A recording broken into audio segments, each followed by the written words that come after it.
Thursday. Right, energy. And a lot of these charts are from Peakfish. So if you follow the links, you will get to the website Peakfish. First one is global crude oil production with non-OPEC in black and OPEC in red. OPEC in red, non-OPEC in black, making up total global crude oil production. Going back to 2001, and you can see it has not risen much. This is the plateau of peak oil. 67 goes up to 76. Breakdown of this, chart 2, non-OPEC crude production. Non-OPEC crude production without Russia is in white, and Russia, non-OPEC, is in red. So the red and the white, Russia and the rest of the non-OPEC making up total non-OPEC crude oil production. And you can see it's gone up from 40 to about 43. A little rise in non-OPEC production. So all in all, with non-OPEC production, OPEC production, you just get to the first chart, which is the actual global oil production has not risen much in 10 years. Let's break this out a bit. Solar costs could fall below 50 cents a watt by 2017. Basically, this is to say, if you're not keeping up with the energy sector, it's happening exceptionally fast out there. You might have had ideas 18 months ago about what was going on, and they're probably already out of date and wrong. And if you're firing on ideas that you had from 3 years ago, you're almost damn sure to be out of date. Right, solar costs fall below 50 cents a watt. I'll read it to you, but 50 cents to produce, says Lux. There are as low as 70 watts per watt now. The costs will drop partly because manufacturing efficiencies, but also because of the efficiencies of the modules themselves. Cheaper electricity will be gleaned from solar panels. Gulf. Saudi's eye solar power exports to Europe. Saudi Arabia thinking ahead. Saudi Arabia may have been the world's top oil producer for longer than many people have been alive, but now it is turning its sights to a new type of energy to export, and that is solar power. People in Egypt and even Europe could one day turn their lights on with electricity transmitted from the vast bank of solar power stations that Saudi Arabia aims to build in coming years. They're getting an awful lot better at transporting electricity, not losing so much in heat as it goes up the wires. So it is possible. Difficult, but Saudi has got the money to put into it.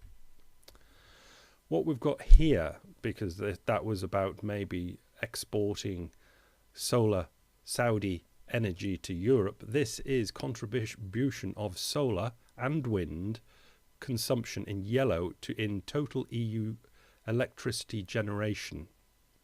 This is year 2000 to 2000 and up to date.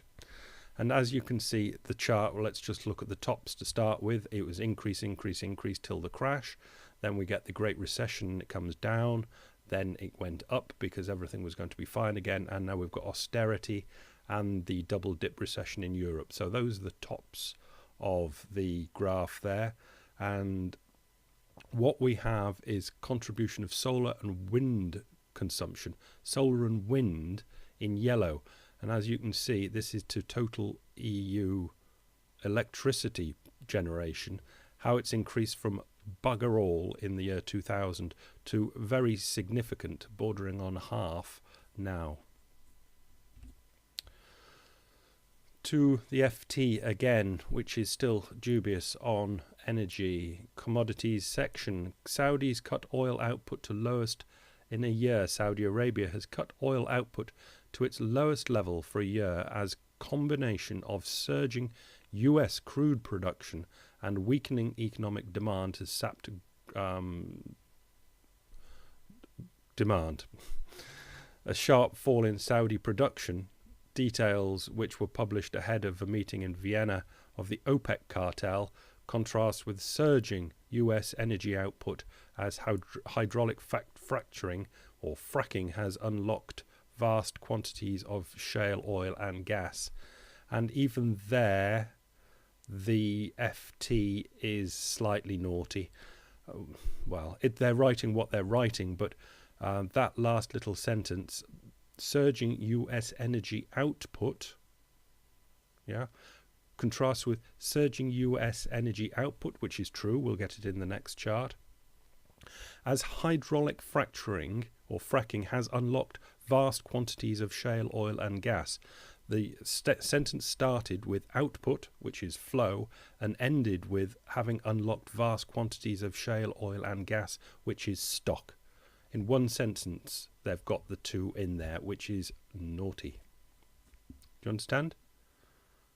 They started with saying energy output, that's the flow that they can get out with their new fracking, and it's a bit whizzly the way they've said it, but have unlocked vast quantities of shale oil and gas. That's the stock that is still in the ground, but the implication is that it's booming.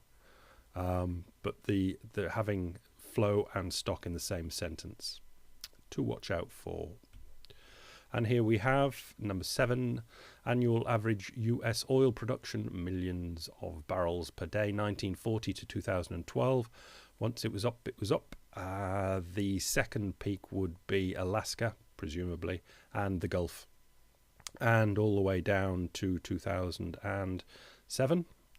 And it came up as the recession hit, but it's up 1.25 million barrels a day, when in the first chart that we had, we know that we're talking 80 million barrels a day for the world. It's very significant, and the projection is that that will go right up again to the top 9 and 10, getting up past Russia and Saudi Arabia. Nobody that I know of in the energy blogosphere thinks it'll happen. Finish with this because it just touches us on to global warming, which, even if it is an absolute fact, I have no clue what anybody could possibly do about it. The IEA expects coal to rival oil by 2017. Coal will rival oil as the world's top source of energy in 5 years, as the mineral benefits from booming demand for electricity generation and steel and cement production in China, India, and other emerging nations. The IEA on Tuesday said that by 2017, coal will come close, but it shows how much coal is going to be used. Will come close to surpassing crude oil as the world's top energy source, even if demand growth for coal slows down somewhat from the torrid pace of the past decade. Coal, coal, coal. And if global warming is global warming, that will mean more and more and more global warming. What could you possibly do? Who can tell the world to stop using cheap energy to produce things? It's looking more and more as though there is something to global warming, and it's just impossible to stop these people from burning coal, because if they're right about the global warming, they're probably right that it's things like burning coal what is doing it, or contributing to it. And you can't stop them burning coal, because if they stop burning coal, they'll burn oil, or they'll burn your house down. Bye.